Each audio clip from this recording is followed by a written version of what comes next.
أهلا بكم. النهاردة هنحلل مباراة النادي الأهلي وفاركو.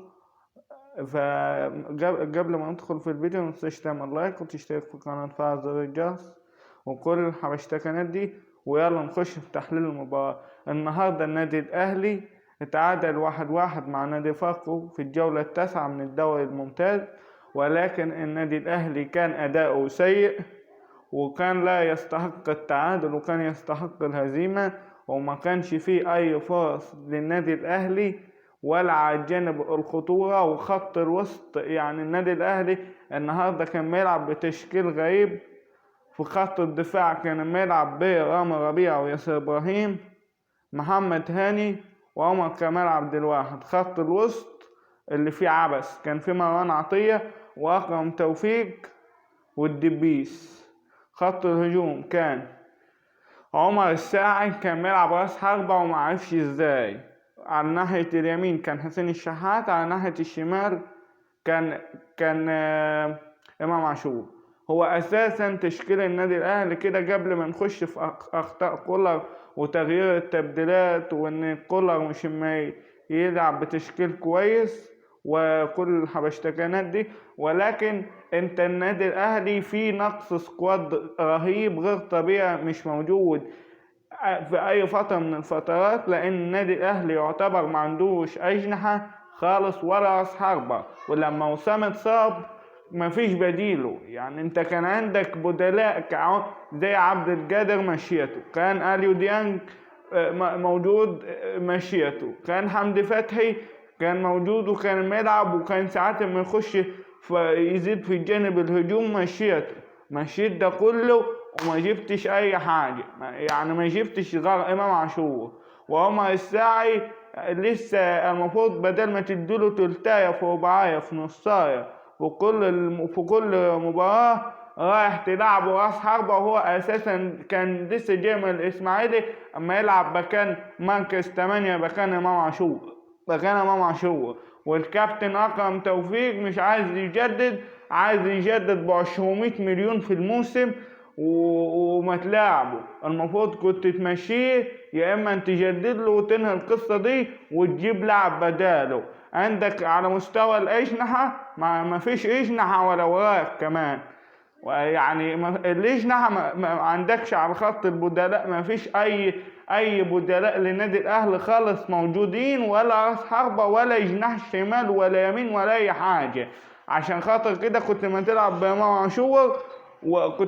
بامام عاشور جناح يمين، وما تلعب حسين الشحات اللي مستواه على طول في النازل ودايما اخر فتره ما يعني يقدم اسوأ مستويات بالنسبه له. خط الوسط اللي كان ناري بالنسبه لك كان موجود حمدي فتحي، زي ما انا لو قلنا عدد كلام مشيته. اليو ديانج مشيته، مش اما تعمل تدعيمات على المستوى المطلوب وفي الاخر تلوم كولر. خلينا احنا كده نقول الحقيقة. الاهلي محتاج اقل حاجة صفقات 5-6 صفقات 4 صفقات اقل حاجة على الجانب الدفاع عشان خاطر محمد عبد المنعم مشى. انت في السنتابولي، انت محمد عبد المنعم مشى، انت بقيت يعني على الله حكايتك. الكابتن رامي ربيعة هو يعتبر الرجل الاول بالنسبة لنا دلوقتي في النادي الاهلي، وكمان يعني ساعات هو اخر فترة اداؤه ممتاز، ولكن يعني ساعات مستواه ما يتهز. الكابتن ياسر ابراهيم من ساعة ما رجع من الاصابة ولا تعرف هو منين ولا جاي ازاي، رجع من الاصابة ما يلعب التحامات مش كويس. يعني حتى حتى الرأسيات مش ما بقيش متميز فيها. وسام ابو علي اتصاب، خط الهجوم بتاعك بجمرط، يعني ما فيش اي حد ولا اي هجمة ولا اي كرة اما تتقال في الملعب. كابتن كولر اما يخلي التغييرات، يعني هو اساسا ما فيش تغييرات، بس هو يعني اما يلعب اللي موجود حاليا. بس هو المفروض كان ينزل بقفشه في نص الملعب وكان يلعب امام عاشور تحت راس الحربة، وكان يعني يحاول يلاقي تشكيل احسن من كده، ولكن فاركو جاب هدف وكان يستحق الفوز واساسا النادي الاهلي اخر فتره يعني ما يلعب على الله، على الله بدون صفقات وبدون اي حاجه. وامام عاشور في الفتره الاخيره متالق عشان ما فيش رؤوس حربه وما فيش اجنحه. ده ما يقولش ان امام عاشور لاعب وحش، بس امام عاشور لاعب حلو، بس المفروض يلعب في مركزه. كل الدوشه دي وكل اللي هيقول لك ضربة جزاء ومش ضربة جزاء، هو فيها شك كبير ان هي مش ضربة جزاء، لان الحكم يعني كان يعني هو فيها شك فيها وعليها، ولكن هي اتحسبت ضربة جزاء ودخلت. بس يعني ده ما يمنعش ان ادارة النادي الاهلي لازم تعمل صفقات، لان كده النادي الاهلي بدون صفقات وعايز ينافس على الدوري. نادي الزمالك لو كسب المباراة اللي جاية هيبقى 21 نقطة، والاهلي هيبقى في المركز الثاني ب 19 نقطة. ونادي الزمالك يعني اخر فترة مأدي مستويات كويسة، لكن على الجانب الثاني النادي الاهلي ما فيش صفقات، ما فيش تدعيمات. كل اخر فترة ما اللي يقص ولزق، ما يلعب لعبة قص ولزق، يحوش دي ويحط دي، يحوش دي ويحط دي، وما فيش اي حاجة ما تحصل ولا اي جمل. وخط يعني اما تلعب الدبيس اللي هو اساسا مكان علي معلول، اما تلعبه في وسط الملعب، ده ما يوحش ان ما فيش تدعيمات. ده ما يوحش ان لعيبه النادي الاهلي المفروض تبقى على اعلى مستوى وتبقى في الفورمه حتى لو في نقص صفقات.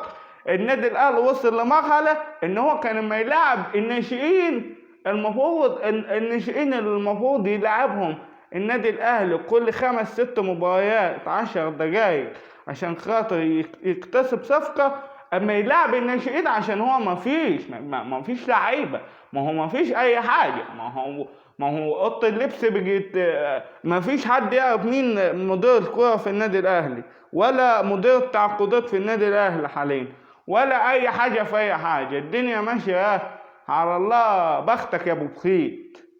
ولكن يعني ده كله ما يمنعش ان كولر اخر فترة مش مركز والدنيا على الله على الله، ولكن ان هو مع عنده نقص صفقات رهيب وما يطلب لعيبة بالاسم. في نادي زد طلب 2، مصطفى العش وواحد تاني، ولا جد ده ولا ده، وما يطلب مهاجمين برضه مش يجي ويجنحة، ما فيش يجنحة. واللاعب بتاع المنشر ده محمد بن رمضان طلبوا كذا مرة وما جاش، ولا في اي اخبار صفقات. والموسم قاعد له موسم الانتقالات الشتوية قاعد له اقل من 10 ايام 15 يوم يخلص. ونادي الزمالك والنادي الاهلي ما عندهمش صفقات، ونادي بيراميدز عنده اقوى سكواد في القاره، ونادي الجماهيري ونادي الزمالك والنادي الاهلي مش لاقيين يعملوا صفقه بجنيه مش لاقيين يعملوا صفقه. وده الانديه الجماهيريه، الانديه الجماهيريه في الوقت الحالي. لكن كمستوى فني وتكتيكات وكده هو امام عاشور ما فيش غير لما يحاول في وسط الملعب، ومروان عطية المظلوم اللي هو اما يحاول بقدر الامكان يحوش هجمات الفريق المنافس. وعلى المستوى الفني ما فيش اي حاجة تتقال. ده كان ابسط كلام يتقال عن مباراة الاهلي وفاركو، والنادي الاهلي كان يستحق الهزيمة النهاردة.